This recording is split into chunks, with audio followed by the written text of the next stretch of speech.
Lisa Denae Live starts now, only on Stunner Radio, the heart and soul of the culture.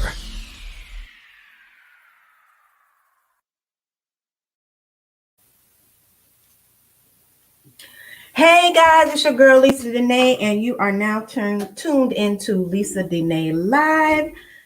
Can you believe it? It is September 24th. OMG, it feels like it was just the first. Yeah. What happened to September? It's gone with the wind. Yeah, pretty much. September is getting on out of here. So I'm so happy to be with you guys tonight. I have very special guests in the building with me tonight. I'm excited to welcome back Vincent Victoria because he's been on the show before, but we did it virtually last time. That's right. So it's great to have you in the studio. And I have another very special guest. Introduce yourself. My name is Monica Bowen, and I'm the production manager and associate producer for Vincent Victoria Presents. Oh, right. That's right. Hi, everybody. 2 B's. The B's. Yes. Excellent. So I'm so happy to be here with you guys tonight, and we're going to talk about your upcoming production. But before we get into that, I just want to shout out to the audience. How are you guys doing? Talk back to me in the comments. You know I got to give a shout out to our international people. I love y'all so much for tuning in to us every week. I don't know for sure if you know what we're saying, but if you're trying to learn English, this might not be the channel. I'm just saying, because sometimes we use a little broken English. However, shout out to the people in Sweden, in Botswana, in Nigeria, in Mexico, in Italy, all the people that listen to us. If I missed your country, please put in the comments and let me know where you're listening to us or viewing us from. So it's been a wonderful, really? Hey, thanks, Zeke, one of our listeners who's actually here in the studio with us. Anyway, it's been a really great week for me. It's been an eventful week in the United States. So if you're listening outside of the United States and you know that Stunner Radio is based in Houston, Texas, don't blame us, okay? We already know Texas done lost its entire mind. And we're not a part of that. We just live here, okay? Mm-hmm. So I wanted to talk a little bit about the Haitian immigrants before we get into our interview, because I don't know if my heart was broken just looking at the images of how they were treated at the border. Mm-hmm. And we've seen the border, because the border is nothing new to us. We've seen so many images from the border. But in light of the Afghan people who have been coming here, refugees, welcomed with open arms, and organizations being formed to get them settled, and so many people volunteering. Of course, there's two different situations here. Afghanistan is going through something that's different from what Haiti is going through. But how did it feel to you all to see that, especially only like a week or two after we've heard hundreds of thousands of Afghan people are coming, being welcomed?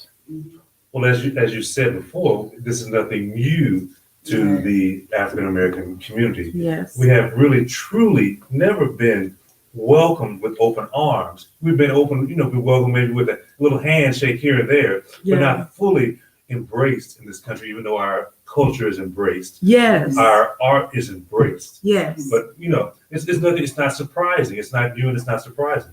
Yeah. It was a little jarring for me because some of the images, especially of the agents on horses with the whip, that went too far. Oh my goodness! It just seemed like something out of a movie. Mm-hmm. It didn't seem real. And the part that really gets me is the fact that people seem to be blind to the reality when they talk about, say, critical race theory and all that kind of thing. It's just they don't want to be real about it. Right. When we have those conversations about race, it's not about making anyone any worse or any better than anyone else. But this has been systemic. This is systemic. It's in the organizations. It's in education. It's everywhere. Absolutely. And the only thing that's different between us and other people is the amount of melanin that's in our skin, and maybe if we're male or female, our sexuality, right? Mm-hmm. That's the only difference, and that is all. Mm-hmm. So how can an entire race of people, because when I talk about melanation, I'm talking about any level of melanation, right? Because we're not the only ones that's being discriminated against. When you think about Native American females, they're the most murdered women in the country. You never hear them talk about that. Because I feel like our society has been successful at shushing them. Our government has given them some money. Well, they have the power to quiet them down. They pretty much wrangle them all onto the reservations. So it's kind of like out of sight, out of mind, but they're not, which is terrible. It's the same thing with this young lady that went missing. Do you see how many resources was used to find her? Absolutely. There are plenty of probably 40 to 50 young ladies that are melanated. I say melanated because I don't want to say Latino, this, that, and the other. If you got more melanin or less melanin than me, that's what this fight is all about. Yeah. The amount of melanin. They have less melanin and we, Latinos, Indians, Asians, whatever, because we have to include them too now, because before they thought that they were on an island safe because of their education and because of their finances. But I always knew that that the melanin is the issue. Well, it does surprise me though, because even the people coming from Latin countries are treated better than the Haitians were. Even the people coming across the border. Well, now the Haitians is the only civilization of color that ever beat the white man. You know that, right? Oh, I didn't know that. Oh yeah, you need to look at. So that's where the animosity comes from. That to me is probably generational animosity. We got to delve more into what happened with the Haitian Revolution. But think about it, Yeah. We have to think about that. We have to think about places like Panama and all of that, because really the melanation is just all over there. We the same people in South America, in Panama, in Belize, we the same people. Yeah. We just got off the boat at different locations. That's Absolutely. Absolutely. And the thing is, they do see us all the same. And then you can tell. Now, let's want to make another point. We always say how Black people, was enslaved for 400 years, right? There's another race of people that have been enslaved longer than us. The Indian Chinese? people. No, Indian people, they were enslaved for 1,000 years. You don't never hear nobody talk about that. Are we talking about Native Americans or Indian? India. From India. Yes. Wow, I never knew that. Yes. They a long time ago, because of their beliefs. This is a short version of it, but they had a dispute with a neighboring country, whatever. I can't remember which country at this point. And so they fought and they fought and they fought. And because of their beliefs, they would fight. They would never kill their enemy. They would let him go. So they fought and they fought. I would say, let's just say for the purpose of this story, 20 times. And the Indian people won. The one time they lost, the enemy blinded their king and put them in slavery for 1,000 years. Wow. So when we talk about slavery in itself, it's something that's been around for thousands and thousands of years. Doesn't make it right now. No, definitely don't make it right. But what is it that triggers people when they see their skin? What is it about the darkness of skin that triggers people into wanting to mistreat or abuse or neglect? What is it? I just want to say, I go with that thing. Hurt people. Okay. There has to be some guilt associated with. Just think about the people that came here from wherever they came from. Right?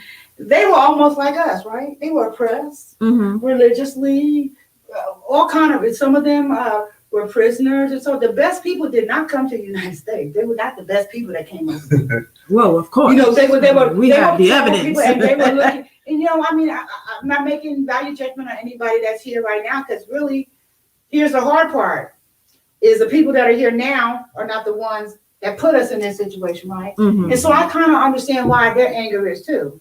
But the point is that they still personify it in white privilege, in like for charter schools, right?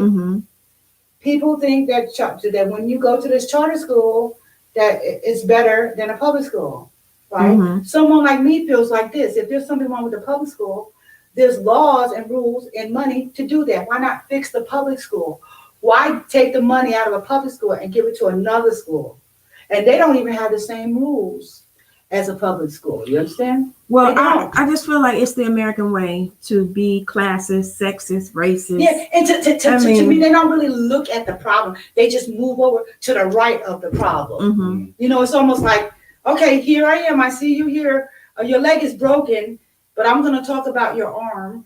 And Mhm. I'm going to put a cast on your arm. Mhm. And then when you keep complaining that your leg is hurting, I'm going to tell you that your leg is not hurt. But I know my leg is hurt. Absolutely, because And we're that's going why to I- give you Juneteenth for a holiday. Yes, We and don't you got- care you that got you're the- struggling to you pay your got the- bills. You got the shortest number of the year. Yes. Woo, and we was already not on par fiscally with everyone else, with the let's say non-melanated people, for a way of being very, I don't know if that's polite or however, but that's why I choose to do it.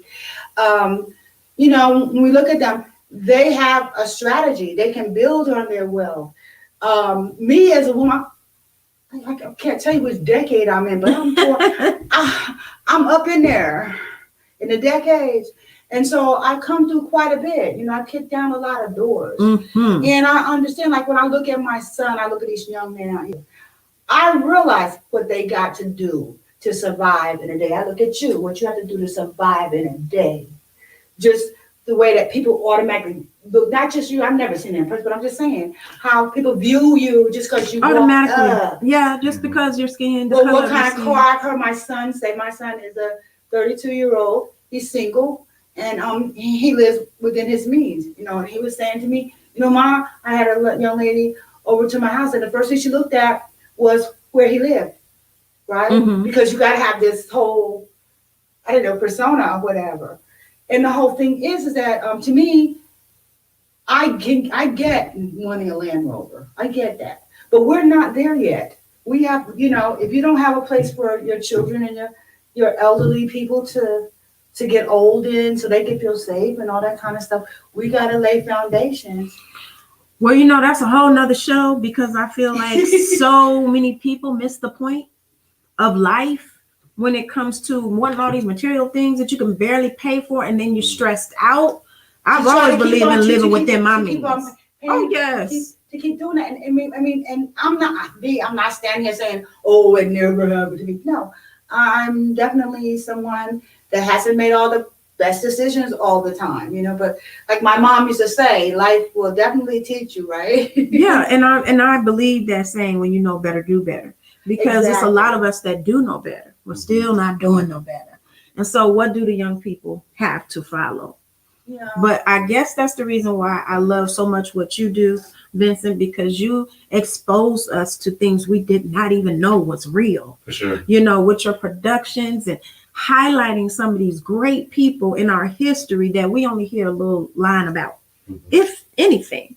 You know, and we don't know the contributions they really made. We don't know the doors they opened that we're walking through today. So I'm that's the reason why I think what you do is so valuable and so important for our community, because I mean, I've always felt like if you don't know where you come from, how can you even know where you're trying to get to or where you're going? Exactly. You don't even have no type of direction if you don't know what happened before you came on the scene. So for me, that is very important. So I take what you do very seriously, and I you know, I just love what you do, because a lot of times it's not the most popular thing. For sure. It's because people want to go to a show where, you know, you see a lot of coonery on stage. Yes. You see a lot of that. Yes. But, you know, it's fun. Those type of shows are fun. Mhm. And I enjoy it. I do enjoy that. But there's a time for seriousness as well. Yes. But, you know, you have to entertain, but you also have to educate. That's what I believe Right. in my work. That's what I try to do in my work. You know, of course, we can roll around on the floor and laugh, but we also need to be listening to what some historical things as well. Absolutely, because I feel like as a woman, especially a Black woman, you know, some of the things that the women before us went through, we still going through today. As far as trying to be taken seriously in business, as far as trying to be funded, be sponsored, any type of thing, it's always a struggle for us. So I love to hear how they overcame, and they didn't even have the resources I have. That's right. So how That's can right. I sit down and cry for myself or be depressed or be mad at the world? Make it happen. Make it happen, if not that's for what no you got. other reason, for them. Mhm. I've always been a type of person that I tell my kids this all the time.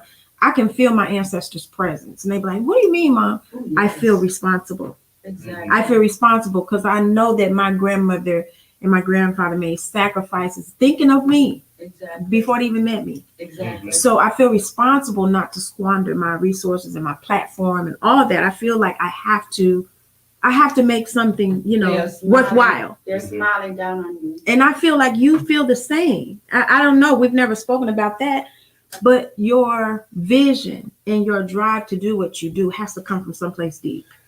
It comes from the need to, well, first of all, it comes from a love of historical eras, the different eras that I like. Mhm. And I grew up reading about historical figures from the past, African American figures from the past. That's what it comes from. Love. It comes from love, and I like putting the love that I have for these figures out there, Mhm. because they will go away. They say the person you've forgotten when the last person ever speaks your name. That's right. That's when you're forgotten. Yeah. So these figures, I don't want them to be forgotten. Right. I don't want my name to be forgotten because Right. you don't exist anymore when that last person speaks your name. Wow.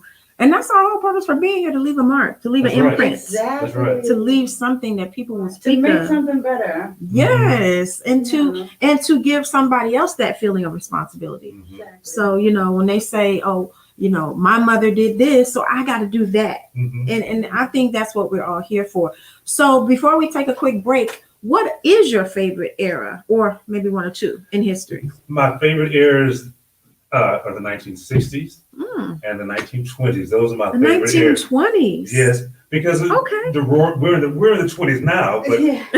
We ain't roaring. We COVID 20s. Right.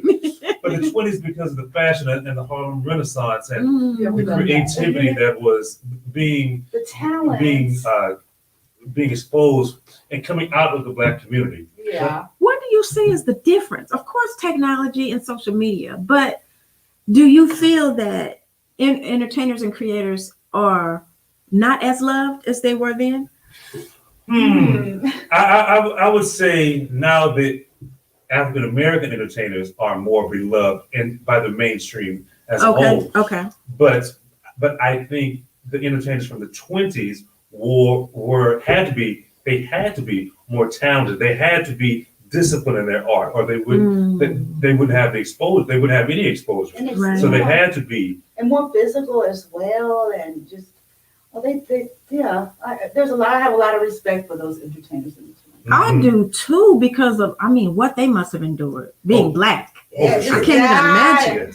Yes. Jim Crow and Jerry Crow and Seth Susie Crow and all of that. It must have been quite difficult. Yes. So the Mhm. 60s and the 20s. So I don't know much about the 20s. I'm gonna have to go and research that. Mhm. But I know when I do see photos, I do also like the fashion. So many That's people the came from the photos, like 20s, though. Great Gatsby. That I love all those photos. Yes. So many great African American legends came from the 20s. Josephine Baker, Oh, Louis yes. Armstrong, Mm. Langston Hughes. Oh yes, And Cab so- Calloway. And So all many those guys. unsung people came from the 20s. A Broadway star named Florence Mills. She died when she was in her early 20s, but she was a big star on Broadway. Wow. But she died in 1927, very early on. Wow. And people don't. She's almost forgotten these days. Yeah, I just read about But the she's young lady. because you just said her name. Absolutely. I gotta make sure I remember this lady's name, because I just read about this lady who was a Black performer, and she was the first one who sang the song Hound Dog that Elvis Presley made. Oh, Big Mama yeah, Thornton. Big Mama Yes, Thornton. and I was That's like, her. I never knew. with, And I the, was with, like, the, with the wow. guitar. We Yes. talk about her in this upcoming show. Her name is mentioned in this upcoming show. Really? Yes. Oh my God, that's crazy. I just read about her today. Mhm. Wow. Yes. Okay, that's interesting. I can't wait. So we're going to take a quick break, and we're going to get into the show that's coming up. You guys don't go anywhere. We will be right back. Hey, it's your girl Lisa Denae, and I want to tell you about a product that has changed my life. Rain Premium Sanitary Napkins. Rain products are infused with a Nobel Prize-winning material called graphene. It's the graphene strip that provides the various health benefits that can improve your quality of life during that time of the month. Listen, I've been very loyal to a certain brand of feminine products, but I've never experienced the results I get with Rain products. The difference is in the graphene strip. Using Rain products has totally eliminated the painful cramps I experience, and it can also help balance your body's pH, eliminate harmful bacteria, and help fight fatigue. Graphene moves heat away from your core to keep you cool and comfortable. Ladies, it's time to upgrade your feminine care with products that not only offer protection, but also improve your health and wellness. Place your order today and receive your premium sanitary napkins delivered directly to your door. Visit www.drfcare.com to make your purchase today. And don't forget to mention that your girl Lisa Denae and Stunner Radio sent you. All right, guys, we are back and we are here with Vincent Victoria. We're going to talk about the upcoming production. And guess what? We have tickets to give away. So you guys that are tuned in, stay tuned in because we're going to be asking some questions so that you can have tickets if you are here in the Houston and surrounding areas to this production. It is called Starring Cherry Cola Pitts. The Storm is Here. I can't wait to hear about they're this. two different shows. Oh, there's two different shows. Yeah, we're doing two one-act plays. One-act plays. Oh, So they're wow. original world premiere plays. Starring Cherry Cola Pitts is about a variety show host from the 1950s. Okay. And The Storm is Here is the first show in the world about Ashley Babbitt and the insurrection that happened January 6th of this year. Oh, okay. So I'm very interested in that. All Yeah. right. But that's my Oh, okay. so excited. Oh, wow. Okay. So let's start with Starring Cherry Cola Pitts. now Cherry Cola Pitts is a character that was inspired by a character that I played in my movie from earlier this year, Block Shadi. And he was a talk show, a game show host from the 1950s. Okay. And so many people said, well, you should develop that character. He should have his own play about himself. So for the last 3 months, I wrote this show, and it's making its world premiere in a couple of days. Oh, wow. But now the thing about Cherry Cola Pitts, he's very flamboyant, variety show host. There weren't many black variety show hosts in the 1950s. There was only one, Nat King Cole, and his show only lasted one season. But Cherry Cola Pitts, a fictional character, but he expands the limits of taste and acceptability for a black person during that time. So he was real. No, he's a fictional character. Oh, he's a fictional character. But it's a historical fiction because he's taking place during all these historical times. We talk about Got it. I Love Lucy and Lassie. We talk about things that were going on during that time. But he's a Okay. fictional character placed in the 1950s. Oh, wow. This is going to be interesting. And the other thing is that he was an out homosexual man during the 50s. Oh, well, that must have been trying. So, and he was unashamedly out during this time. Wow. So, and he says very politically incorrect things. That's all right. That's all right from time to time. You know, I do the same. So let me ask you this. When you are putting something together like that, what do you draw from? When it's fictional, what do you draw from? Do you feel like the character speaks to you? A lot of times, if I'm inspired, it's easy to write. The words just automatically they just flow. Mm-hmm. And like this character, it came very easily because I'm playing the character, and I know how to write for myself. I know how to write lines for me that I feel that I That you can can say. deliver. Mhm. Yeah. Okay. So and usually when I do write, I hear certain actors that I work with. I say, "Oh, I'm writing this for this person." It doesn't work out the same.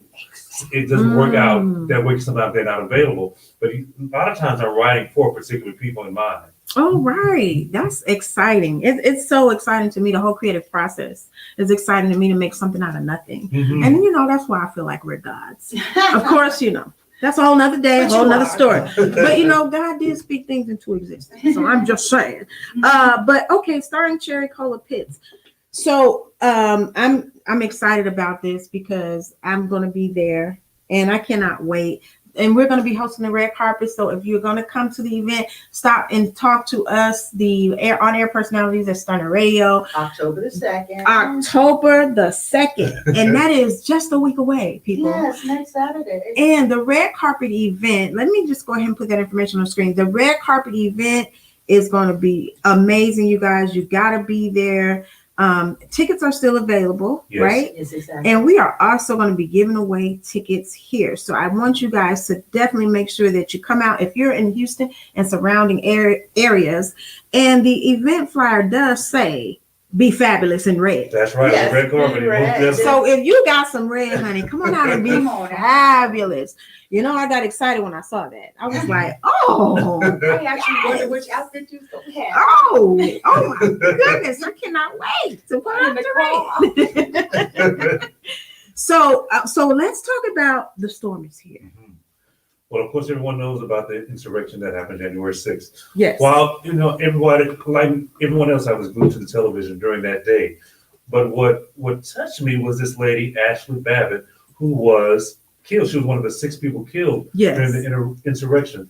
And I said, that's a wonderful story. Why was this particular person there on that January 6th day? Why was she there?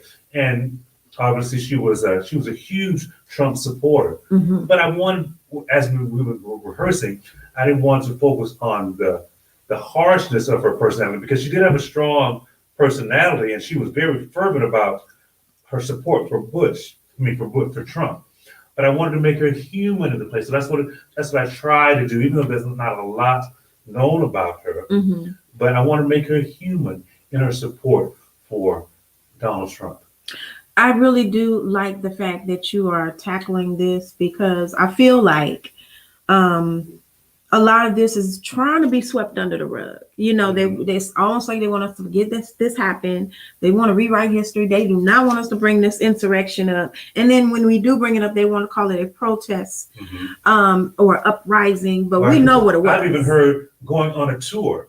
Oh, wow. I've heard that. Oh, wow. That certainly was not a tour. It was an unguided tour if it was a tour. And it wasn't 3 hours. Oh, absolutely. But that's crazy. Oh, I got it just then. It's coming. 3 hour tour. I just got it. Okay. But now things are getting to be a little scary. You know, you hear how all the folks that was out in the front, like McCarthy and all those people, they're kind of quiet now. Because I feel that there's going to be a lot of stuff that's going to come out, things that we already knew in the first place. I think so too. I mean, we've seen with some of the hearings they had, stuff that came out. Like with this thing with and I was like, Arizona, wow. how they said that Trump actually ended up with this thing that happened in Arizona. They said that actually Biden ended up getting more votes. I heard that too. Wow. Yes. Wow. Yes. That's They crazy. they told the truth. The people they subcontracted out, which I think is admirable, because they could have messed it all up. And I think that if we had not kept our finger on it and made it open and so many people got involved, they probably would have got away with it.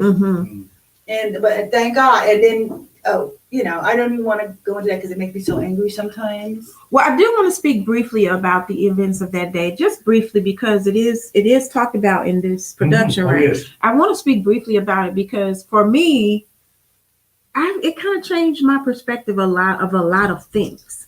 Because unfortunately, when you're Black in America, and we've seen the protests that our people have done behind police shootings. And sometimes when you're not out there, you feel a way like, oh, I hope they don't tear up stuff. I hope they're safe. You know, you feel a certain way like, I almost want to be there with them, but at the same time, can we do something different? It's just so much that you feel inside when you're watching these things.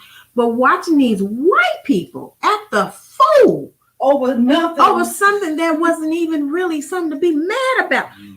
It changed my perspective all the way, because I said, and then to say they act like it never happened.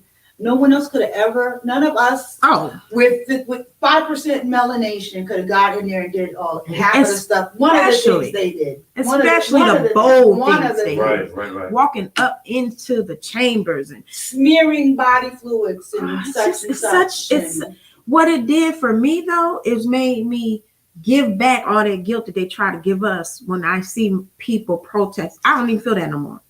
I used to feel it. Like when I would see people protesting police shootings, I know where the anger comes from because I feel the anger too. Mm-hmm. And so when they're out there in the streets and they're protesting, I felt a little bit of guilt. Like, oh, maybe we should do it differently. I mean, I understand your anger. I feel it too. But that little small bit of guilt made me just not want to watch it on the news. But watching them white folks act up, that resolved all that for me. I was like, oh, now see, we actually have a reason to be. We should have been the one tearing up stuff. If anybody gonna tear up stuff at the Capitol, to me, it should have been us. We got every reason. But we have too much respect for that. We would have never. I don't think that me having been someone that my thing. I think I'm kind of embarrassed that I'm at this age and have been fighting the fight. I watched my grandma fight it. Watched my mama fight it. I fought it. My children fight, and now my grandchildren are going to fight. I mean, when is it going to end? And my generation, we thought it was educated. We thought, hey, if we get the education like them, right? Mm-hmm. And all this stuff, because it's stuff. Yeah. Right? That maybe they'll say, okay, well, you know, they deserve to be here. They work just as hard as me. But I know that anyone who's even, any person who's even, I'm not Ivy League educated or whatever. But for the education I got, it's admirable for my family, right? Mm-hmm. It's a step up, considering that they were sharecroppers in South Carolina, you know? Well, we all know that when Black people get an education, we're not buying it. Like, you know, with the college admission scandal, which we all know that's been going on for years. Right. They just pay their way in. The kids don't have the grades. They don't have the extracurricular. They don't have none of that. But they just pay their way into these Ivy League schools. So when you see a Black person have actually done it the hard way, it's kind of like, to me, being Black in America is kind of like taking the stairs to the top. And everybody else on the elevator. The glass ceiling really does exist, and it can come at anywhere. Because you could do everything that you're supposed to do, and someone will look at you they'll start looking at. For instance, when I first came here, I came here from overseas in the 90s. I liked braided hair. Mm-hmm. But at that time, you know, which young ladies will think this time, well, ain't nobody gonna tell me how to do my hair. But at that time, you know, for me to be successful with the job that I had, they would use that ethnic hair as an excuse not to listen to what I was saying. Absolutely. And I was here trying to make a better education for these people here in Texas. Do you know that Texas was the last place to segregate education? The federal government had to come down here and do it. Do you know when it was segregated, actually? Education in Texas? Oh, segregated or desegregated? Oh, the order was made when everybody else did. Okay. But people had to come down here and make it happen here in Texas. Wow. And it really wasn't fully done until the 90s. The 90s? Oh, exactly. It's the same thing with slavery. Right? The slavery was over, but people in Texas decided y'all were going to do some more time. Oh, yeah, of course. You know what I'm saying? So, and look at how Abbott is acting right now. Well, the reason why I asked the question about the events of the day and how it made you feel is because for me, I saw mental illness. I did too. And I was thinking to myself, why is it that the whole world is ill and those of us that are well are looked at as if we're sick? Because that's clearly mental illness. This cancel culture and stuff like that, they come up with these catchphrases to make people irrelevant. But I mean, think about the fact that this man lost the election fair and square. And even if he didn't lose it, why would you go and tear up the capital of your own country? I mean, it seemed like such mental illness to me. And they hate Nancy Pelosi and who else? Hillary Clinton. Threatening people's lives. Threatening these people's lives, and they're just doing their jobs. But then you want to vilify Black people and make it like we're the thugs, we're the criminals, we're the murderers, we're the looters. When I saw that day, I was like, okay, every ounce of guilt that y'all try to project on me, I'm throwing it right back. I will never feel guilty about that again. The reason why COVID is prevalent in the States is because of African Americans. That is not true. We're only 12% of the population. That's not true. It's just one of those things that they know that we hear these things. So it's like any other type of manipulation. I'm gonna say something that's not true because I know you're gonna internalize it. Exactly. You may not agree with it, but it's gonna affect you. And you keep saying it until you believe it. Oh Yes, bringing absolutely. Bringing that point up, I was just thinking the term microaggression, right? Mm-hmm. Now that's a new term, Mm-hmm. but anyone who's been around they've been doing that. Yeah, it's not a new From day practice. one. It's not a new new practice. behavior. It's just that we didn't have a term for it. Mm-hmm. So at least we're getting to the point where we can talk about it and know that it happens. Because the first time I heard the term microaggression, I thought, man, that's exactly what happens when you go to a new job and you're so excited that you got hired and you go to your office and your boss comes to your office and go, you're the biggest threat in the organization. Because why? Because you're educated, you're black, and you talk proper. You know, something like that, right? That's a microaggression. Because already before you even get started, you're already walking on eggshells. Because they didn't do you like they did Sally. You know, Sally got lunch, or whatever, right? Right. You got a little talking to, like stay in your place talking to. That's what that to me really kind of means. It's happened to me many times. You get there, yeah, I know you knew you came from such and such, and then you get that little smash, and in the very beginning, and so that keeps you. You say, well, you know what? It might go. It makes you uncomfortable because you don't know. Or those conversations where you're in the conference and you say something, but nobody heard it when you said it. Mm-hmm. But when Joe says it, oh yeah, Joe, that's a great idea. Best idea. Right? Has that ever happened to you? Absolutely, so many times. And I was thinking, you know what? And it continues to happen, right? If they know that one, you're a leader. Two, maybe you're intelligent. You don't even have to, have a whole lot of education. But some people can, have that gift of gab, have that ability to connect with folks. Well, I feel like some of our oppressors didn't know that oppression is fuel for some people. Now, some of us, because we have been oppressed and our back is against the wall, we're overachievers. We catch on to things quick. We create our own table to sit at. We do all kinds of things because we are oppressed. So it kind of backfired on them in that sense. But isn't it tiring? It's exhausting. It's totally exhausting. It's exhausting. To have to move to the corner, move over here, get over here. You don't know, okay, you got an idea. You put the idea out there. Somebody else got it and ran. Well, okay, the next time, maybe I should keep my idea to myself. Maybe I should just do it for me. Maybe, whatever. Maybe I'll find out when I go how I been successful. But I do feel like that's why we have to support each other. We have to. It's not even like an option anymore. We have to do it because if we don't, who will? Well, I do remember when it was like that.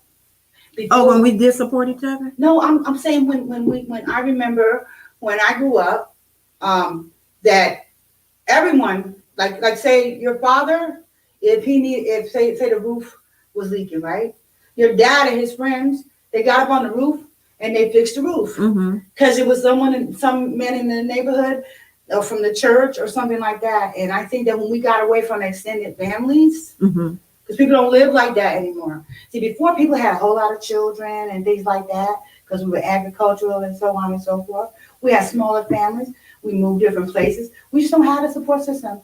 We have most people don't. I mean, I'm not from here. That's true. That's 100% true. And I had to help. I had my children rarely. I think my mother never babysat my children because I lived overseas. You see what I'm saying? When they came, they was visiting, and when I left, they left. You see what I'm saying? So I never had that sense of community, but I had it growing up. And I remember. That whole community thing. I mean, shout out to Port Chester, New York, honey. And it was a sense of love, safe. I felt safe, and all that. I'm not saying that bad things didn't happen. Bad things did happen, there because you have to be realistic about that. Right. But when you move around the way we have in search of money, because I came to Houston in search of money, I have to be truthful about it. I had 2 children, a marriage, coming from overseas, leaving the military. Hey. 15 and 5, I had to come where they were going to hire me. Well, you're still here, so you must have found the money. I did. Now I'm retired, baby. Okay, that's what's up. I'm having fun now. That's what I'm looking forward to. Oh, I forgot we got comments. Okay.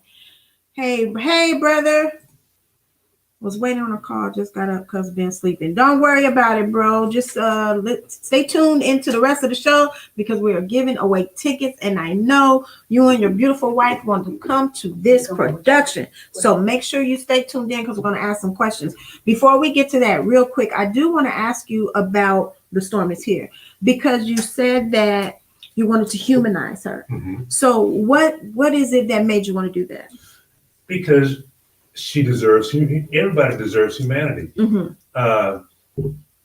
When I saw the video, when they kept repeating that on a loop of her being lying there in the blood after she was trying to climb into the window, Mm-hmm. and she was alone, Mm. and that touched my heart so much. Yeah.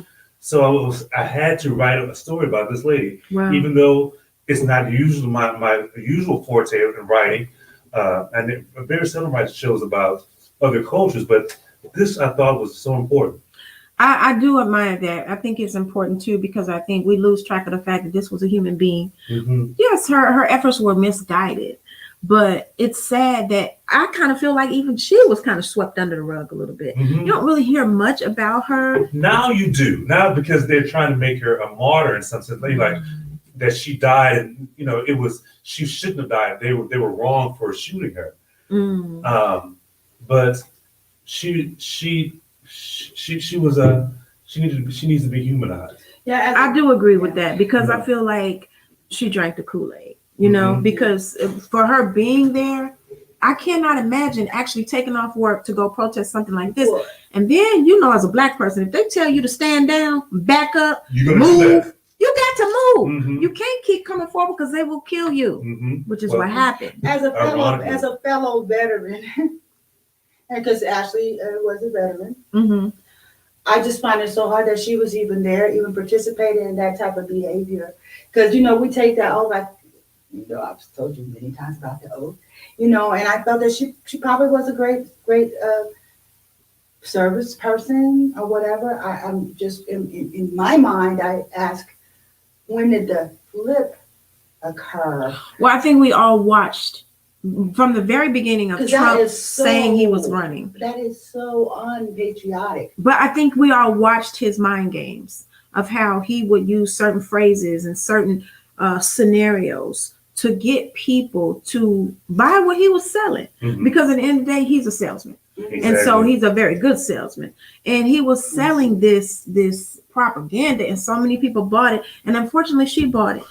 But the ironic thing was she voted for Obama as well before. She did, yeah. She was Yes, she an did. Obama supporter at Yes, she first. was. What happened? That's what I'm trying to wrap around in my head. Like when you hear the truth. Oh, okay. Let's get this right. From their perspective, it's our truth versus their truth, right?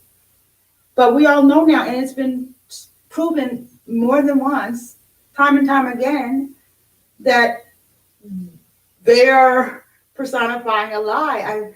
But to me, also, it's an alternate universe. It is. It feels like it. Yeah. But I think I agree with you as far as being a veteran. There are certain places that you don't do that. In certain places you don't go. I'm not a veteran, and I know that. It's certain places you just do not act like that. You don't go there. You don't do ignore that. a command from law enforcement. All Black people know that. For sure. You ignore a command, it could be as little as roll your window down. Pull up. That could be your last day on earth. We all You know cannot that ignore a it command. can go bad really fast. Very quickly. But I think that there's a line in the play. She says she's with her people because her husband is concerned about her going there in the play. Oh. But she says they're not going to hurt me. They're my people. Oh wow. And it's nothing going to happen to me.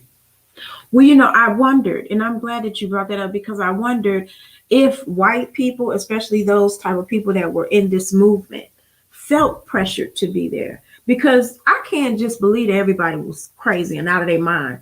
Did some of them feel pressure and feel like, well, if I don't go, I'm going to be seen as I'm not patriotic or I'm not down for my people? Because sometimes as a Black person, you feel pressure to be involved in certain things For sure. that you might not fully agree with because your people is involved with it. From my perspective, I think that the people that came there, they were looking for trouble. They were that fringe element. Mm-hmm. that regardless of what would have happened, they were going to misbehave. Because number one, they had people stoking them out front. They had people with power that were stoking them, right? It seems as if it were a very concerted and well put together situation to which we'll find more information later on. So it's just, I found it very difficult as a retired person. I'm not the most patriotic person, but I do believe in I believe in the Bible. I believe in the flag. I believe in democracy. You know what I'm saying? I believe in apple pie and my grandma, right? So I'm just probably like everybody else in the world, right? So I it was very difficult for me to watch that. In fact, Vincent and I kind of watched it together, and I was like almost mean. You couldn't even call me. People couldn't call me. People don't even call me. I was in such a bad for days. I was in shock. I have never seen anything like that. I was like watching all day and all night. And I think Vincent called me one time, and I was like, I don't know what, but he must have thought I was crazy. Oh wow! But I didn't shed any tears. But I just could not believe that was my country, and I was like, we get to the conversation with this, but I was like, this is what they're gonna do. Some big old Marine gonna come in here and gonna walk him out of the White House when I thought he's gonna try to actually stay. I mean, I just didn't believe this behavior that we've had in this country. Well, it seems like it was a dream. It seems like it was just a bad dream, a nightmare, but it was real. So I really appreciate the fact that you are doing this, because I think she does need to be humanized. I think we do need to see her as a human, and I think we need to realize that. I mean, I know a lot of people don't believe that she was a victim and they feel like she deserved it because she ignored the commands. But I feel like, just like anybody else, anybody can get caught up in something. Exactly. Anybody can get caught. I myself have been caught up in religion at some point in my life, to a point where I thought even wearing makeup was a sin. I was caught up. But when you become enlightened and you realize certain things just are man-made, then you understand, okay, I can exit from that. But unfortunately, she didn't have that opportunity. And there is an African-American character in the play that she meets on the plane, another African-American woman who actually voted for Trump. Oh, wow. And their conversation on the plane is very enlightening. You have to come and see the play. I cannot wait to see this. I love this. I love this. So how long did it take you to put this together? For the Storm, I've been working on it. It took me about 2 or 3 months. If I'm inspired, it's easy for me to write. It's easy. I mean, the words will come. If I'm inspired by it, because these shows, I started writing them in January. The Storm is Here, but it wasn't going to be this year. I wasn't going to do that show this year. Oh wow! I was going to, quote unquote, be idle until 2022. But when the creative juices start flowing, I can't be idle. That is so true. That is so true. And that's a plus for everybody else. Yes, it is. It's a plus for everybody. Yeah, it's a plus. Yeah, I'm looking forward to it too. So let's get to these tickets and ask the question while we're kind of getting close to the end of the show. What is the question that you want to ask the viewers to win the tickets? Sure. This starring Cherry Cola Pitts takes place in 1955. What was the #1 television show in 1955? Okay, what was the #1 television show in 1955? Okay, that is a good question. That's a good one, yes. What was the #1 TV show? So you guys are listening. I know y'all gonna Google it. What was the #1 TV show in 1955 for tickets to starring Cherry Cola Pitts and The Storm is Here? 2 plays, you guys. Do we get to see both? Yes. One ticket? Oh, yes. Oh, my God. It's 2 for the price of 1, baby. You get to see 2 shows. This is awesome. Sorry, don't know. Well, Ezekiel, we really don't expect you to know. Thank you so much for chiming in.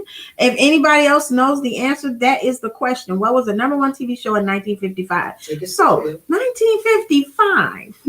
I wasn't around yet. I wasn't either. But I was. Was TV still black and white? Oh, Yes, it was. Okay, Yeah. 1955. But Okay. Cherry Cola lived in color.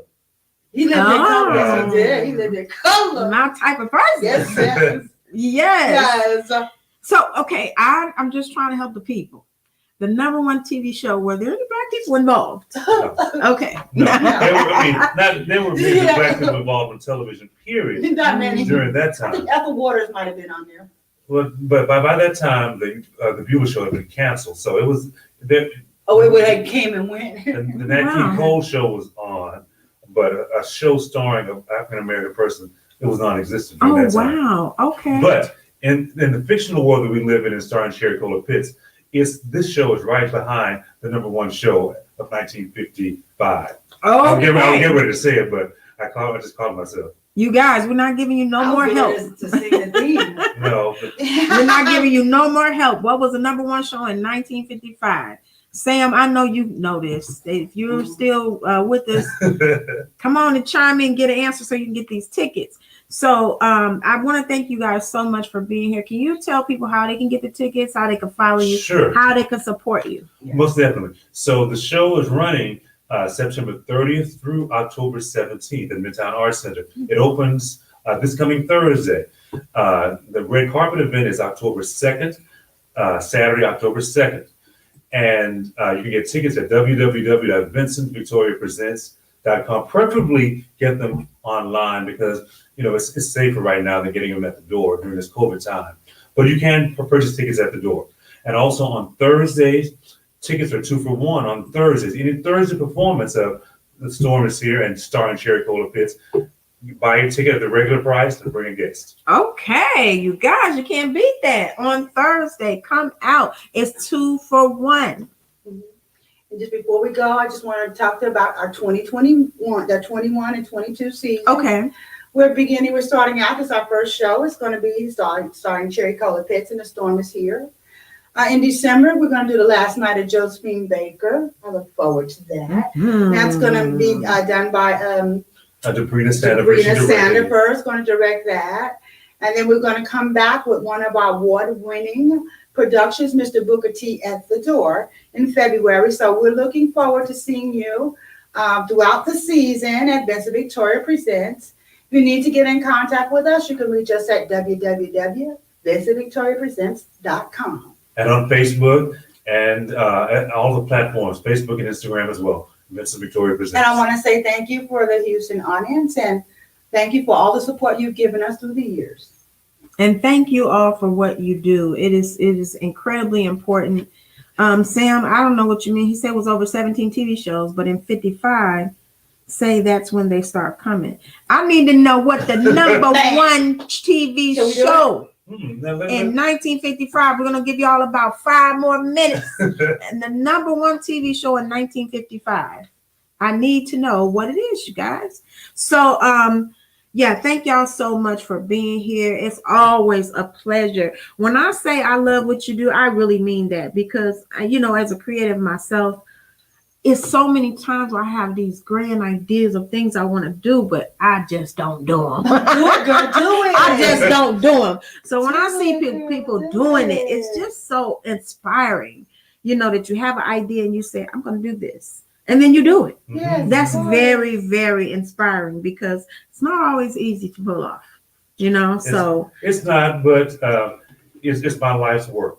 I love it. It's amazing. So I cannot wait to be there, you guys. I am so excited. The last show we had to leave and I wasn't able to actually see the movie and I was really upset about that. But this time we're doing the red carpet. We're going to be in that thing. So I need y'all to come out and join us. Well, Shams for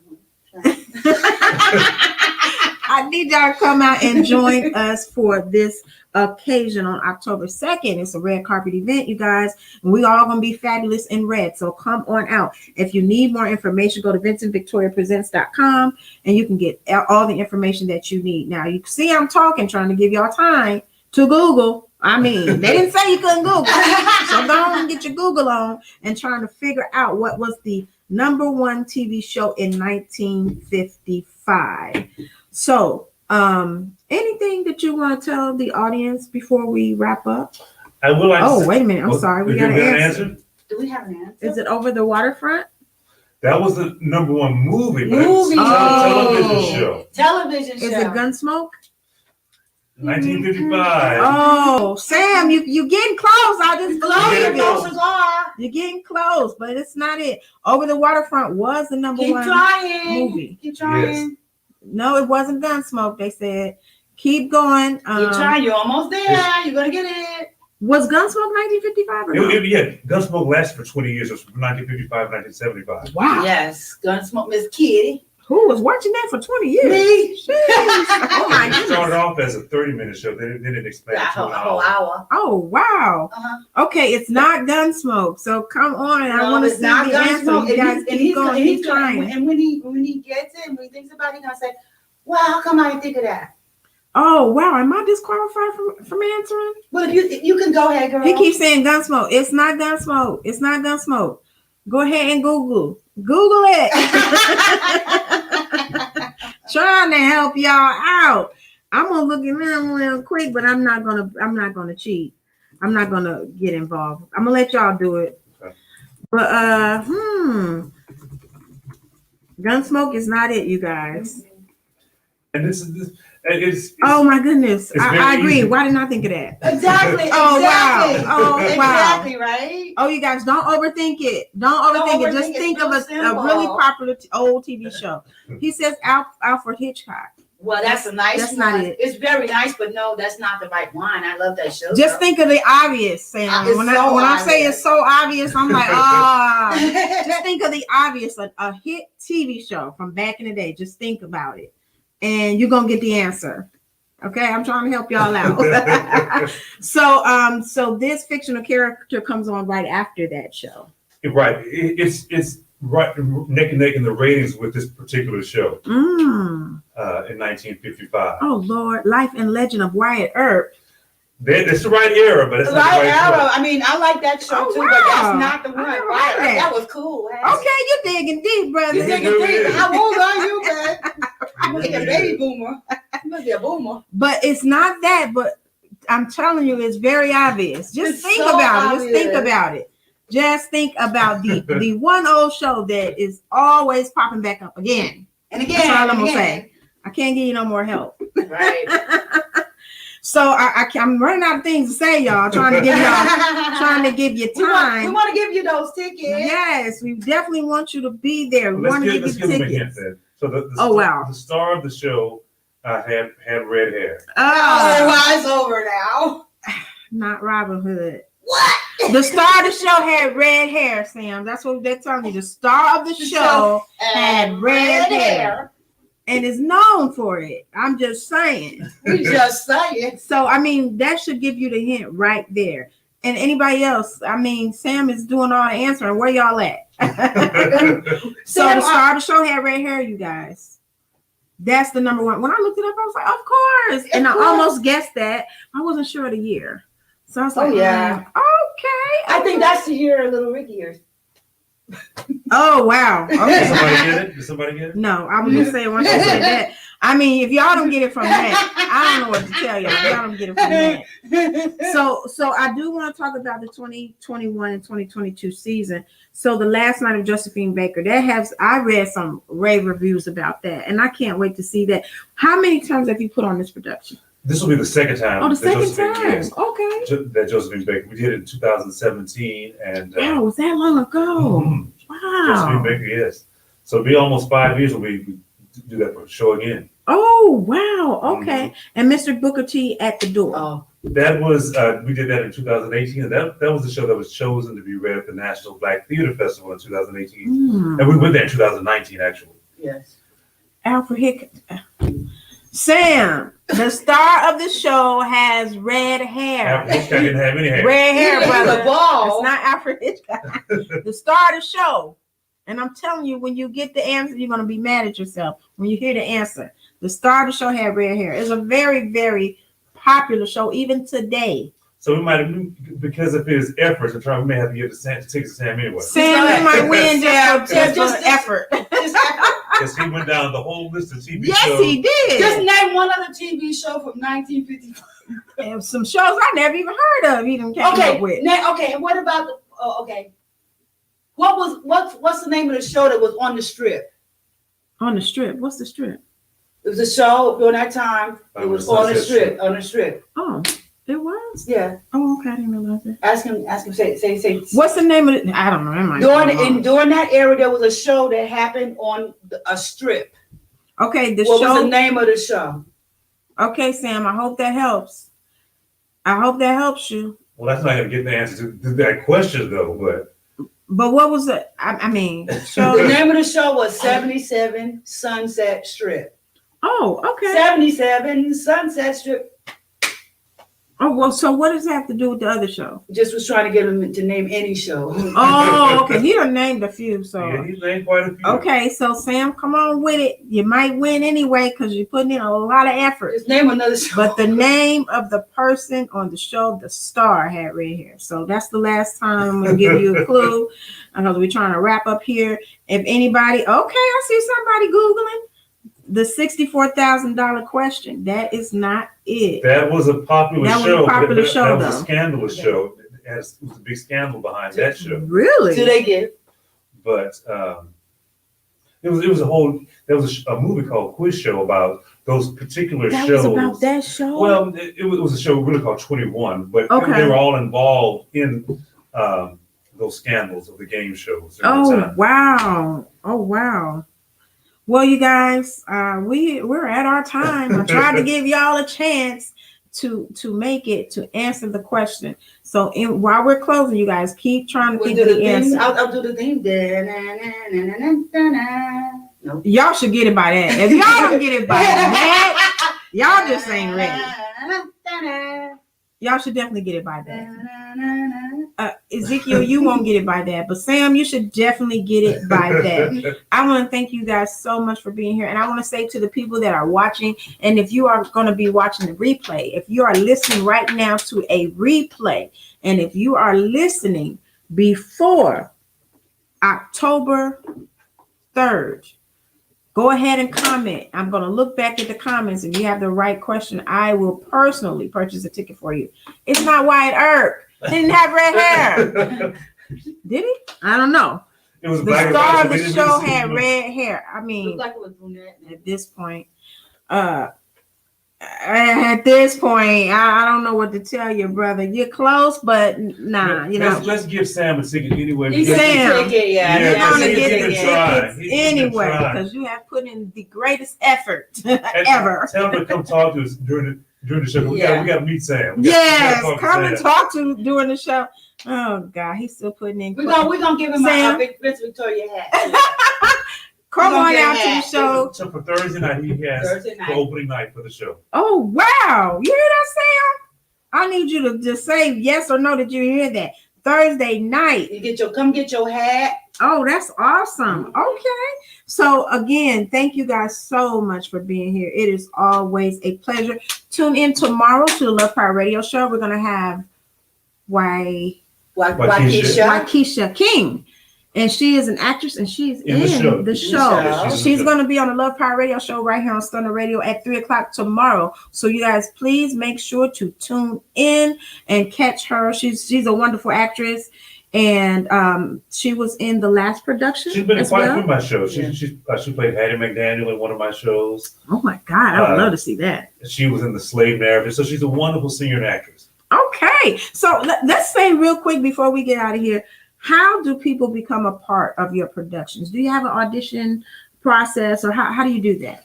A lot of times, I know actors that I just call them up a lot of times. But for these shows, we had a season audition in June for our entire season. Oh wow! So, but if you like us on Facebook, you will see all of our events, upcoming events, when our auditions will be, and all sorts of information about Vincent Victoria Presents, what's coming up.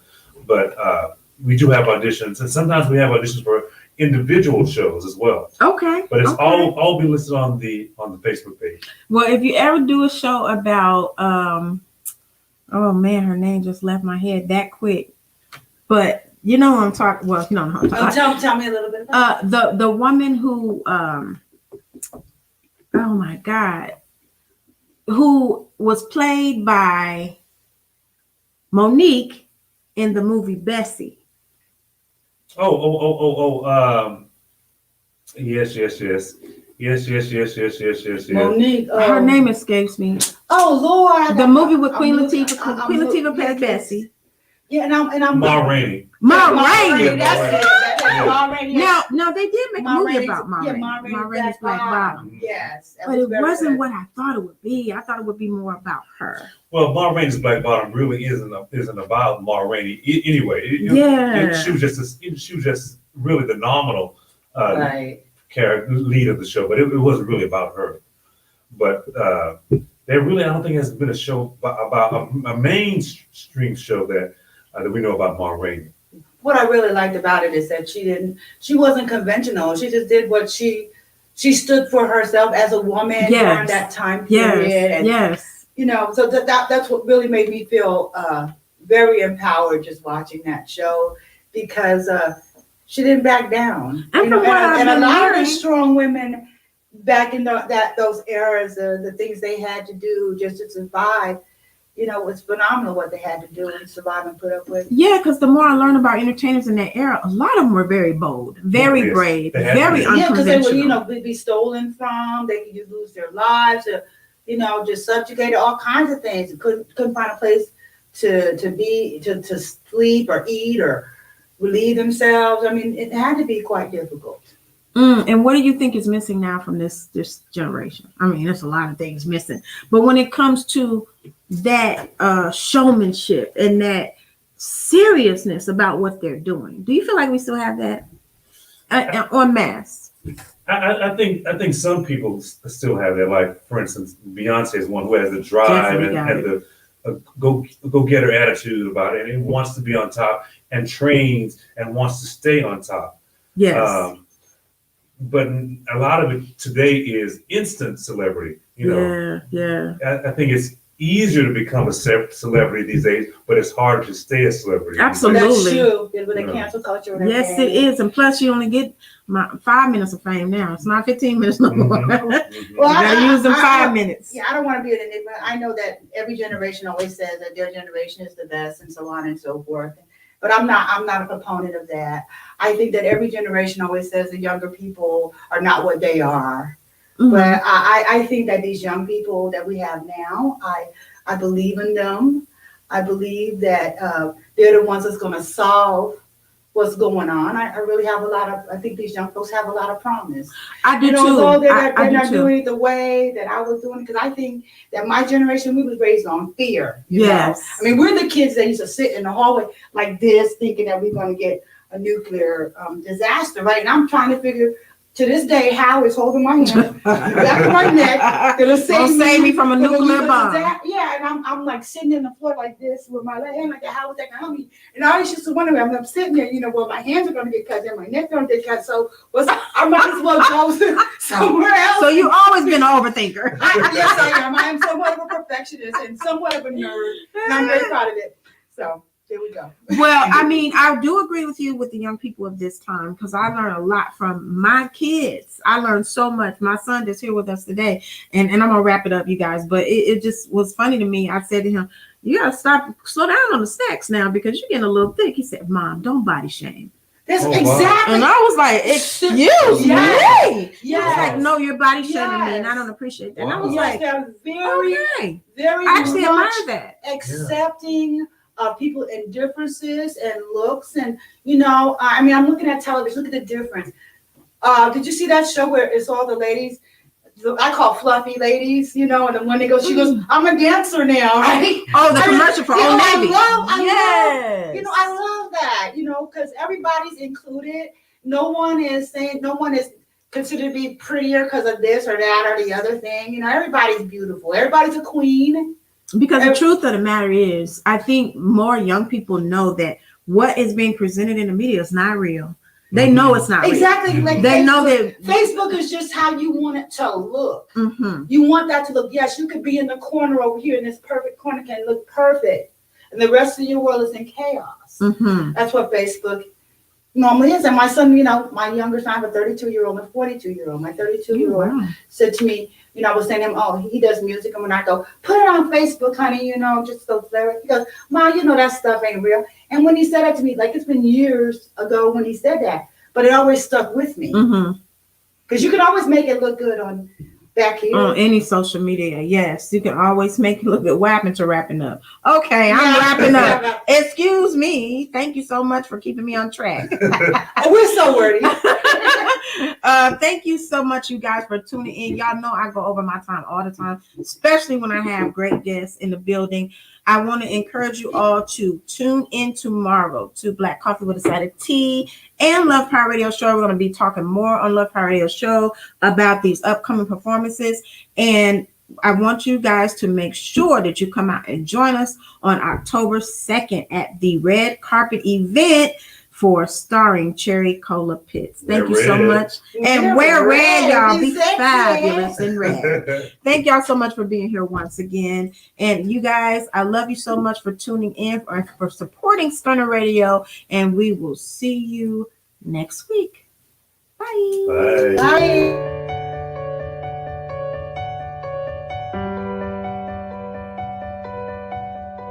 Bye.